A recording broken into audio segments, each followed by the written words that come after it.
今個禮拜日就係金像獎頒獎禮，全城焦點除咗影帝影后，最精彩嘅一定係最佳新演員。TVB 視后阿 Lee 李佳芯憑金童入圍，雖然之前喺導演會頒獎禮輸咗個頭馬，但佢母校海星小學嘅班校友就勁有心，喺 Facebook 出晒 post 幫佢造勢。雖然間小學一早執咗笠，但班校友依然好活躍，仲話呢次阿 Lee 攞獎機會係5-5波。講真，阿 Lee 由電視轉戰電影，呢張入場券攞得唔容易，有埋母校呢份情意結加持，氣勢上已經贏咗半截。有校友仲加碼起底，爆出阿 Lee 原名叫李家興，當年係95年嘅畢業生。最犀利嘅係佢細個已經係風紀隊長，唔單止品學兼優，仲係校內公認嘅校花，高人一等。隨後網上仲流傳出一張佢當年嘅校服照，雖然稚氣未脫，但睇得出底子好靚，同而家個樣分別唔大，簡直係由細靚到大嘅代表。不過精彩嘅係阿 Lee 本尊竟然親自現身留言，話張相經過 AI 執過之後，同本人個樣差太遠，仲為咗保護私隱，低調除 tag， 呢種淡定又謹慎嘅做法，果然好有佢風格。雖然張相搞出咗段 AI 小插曲，但母校班同學仔嘅心意真係冇得輸。管理員仲爆料話，當年嗰班一齊讀書嘅舊同學已經約定星期日晚會守喺電視機前，全力為呢位昔日嘅風紀隊長加油。對阿 Lee 嚟講，呢份嚟自母校嘅溫暖，分分鐘勁過攞獎。由視後身份歸零去爭新演員，阿 Lee 呢條電影路雖然起步慢咗少少，但有咁強大嘅人情味做後盾，相信佢無論攞唔攞到獎，都已經係大家心目中嘅贏家。星期日晚就睇下呢位海星校花能唔能再下一城。徐淑敏老公黃浩 Kenny 今次真係有大嘢搞，佢宣布聯手外資 Black Deer 豪擲27億港紙，要打造一個橫跨中西嘅娛樂王國。呢間 Black Deer 唔係2打6，背後班底全部係奧斯卡視覺特效專家，做過蜘蛛俠、狂野時速呢類大片。黃浩今次做莊成功，話事將個場搬嚟香港，佢目標好清晰，要將荷里活嗰套超級英雄概念攞嚟同香港、日韓嘅 IP 融合，拍一套亞洲版荷里活英語片，擺明係要喺全球華人市場割禾青。最精彩嘅係黃浩點名話外資對李佳芯極之有興趣。大家諗下，李佳芯之前喺 TVB 被雪到變冰皮月餅，連工都冇得開，點知一離巢就變咗外資眼中嘅搶手貨。除咗阿 Lee，連伍允龍、張曦雯都入埋名單。黃浩今次擺明係要做救世主，將呢班有演技有樣嘅香港演員帶去拍英語大片。對阿 Lee 嚟講，呢鋪真係塞翁失馬。如果真係傾得成嗰3部電影合約，佢唔單止係翻山，直頭係跳出香港去執荷里活嗰邊嘅金煎堆。另一邊廂，李佳芯憑電影《金童》入圍金像獎最佳新演員，呢張入場券真係嚟得合時。由事後變翻新人，佢話自己係歸零心態，當正自己係張白紙，直頭想挑戰精神病患者或者心理醫生呢類極端角色。佢而家唔再俾壓力自己，專注當下，將以前嗰種事後包袱全部抌晒入垃圾桶。對於阿 Lee 嚟講，呢份新演員嘅名銜唔係降級，而係一塊跳板。只要心態夠定，加埋外資呢20幾億嘅助力，佢絕對有機會由電視框框跳入大銀幕，發掘一個全新嘅自己。黃浩呢鋪大茶飯唔單止係拍戲咁簡單，仲話要同香港上市公司合作，搞埋周邊產品。佢想借外資把火，重振香港影壇嘅國際影響力。27億呢個數字聽落好嚇人，到底係香港影壇嘅強心針，定係一場虛火？大家拭目以待。但點都好，見到阿 Lee 呢類有料到嘅演員可以衝出國際，點都好過喺電視城等運到。TVB 戀中女神配對計劃2終於殺到，第一季咁收得，公司呢次梗係大搞啦，揾埋郭佩文何佩嘉呢班港姐班底嚟撐場。精彩嘅係，大家以為葛佩文 Juliana 係女神，其實佢消失咗大半年。傳聞話佢喺公司冇公開，直頭想離巢轉行。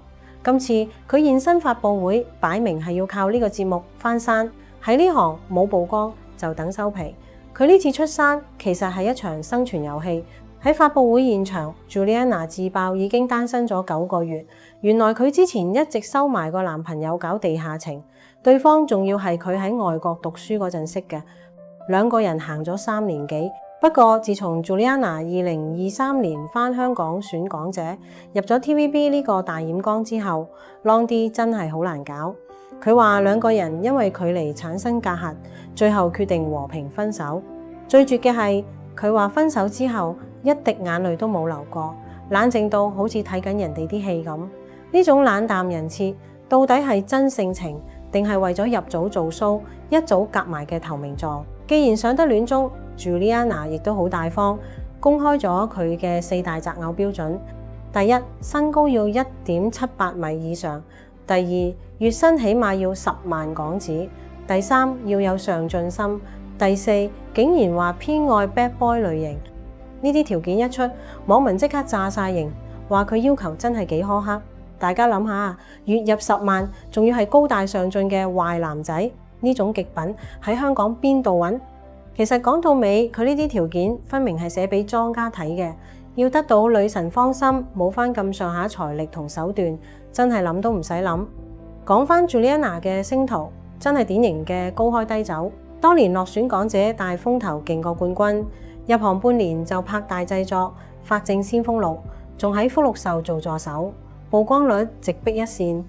點知好景不常，舊年開始佢突然變咗隱形人。甚至傳佢要坐等約滿離巢。對於一個要揾食嘅藝人嚟講，冇公開真係慘過大鑊。所以今次女神配對計劃2對佢嚟講，唔單止係男朋友，直頭係要揾翻個定位。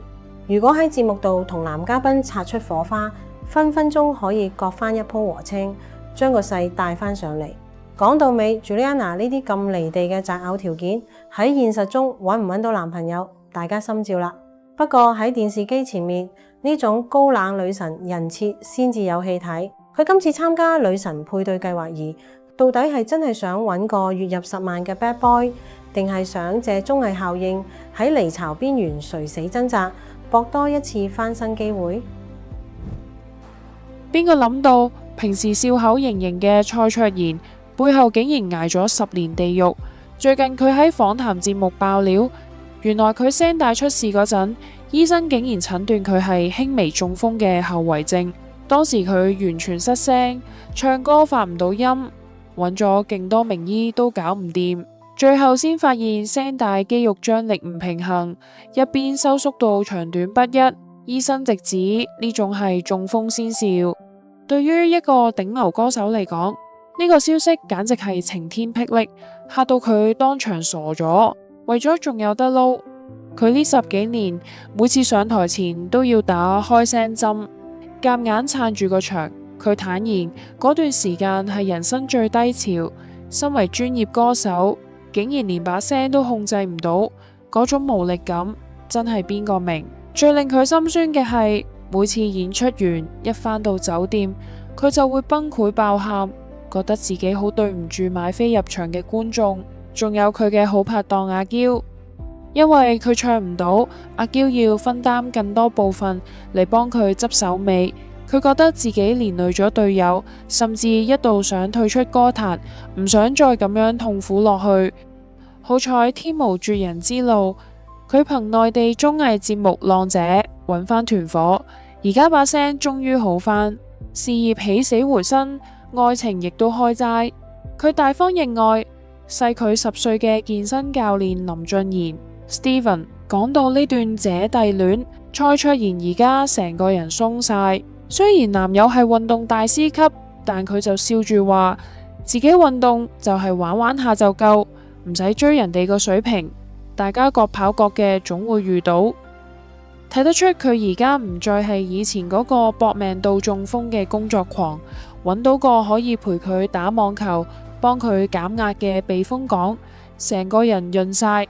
最後講到英皇5月開演唱會，點知搞出個盲盒抽飛，羅生門。fans 買晒飛先知偶像未必場場喺度。蔡卓妍被問到呢件事，佢話自己係小人物，叫大家去問經理人 Manny。至於佢套新戲再見 UFO， 佢亦都好落力宣傳，仲叫埋南區班親戚包場支持。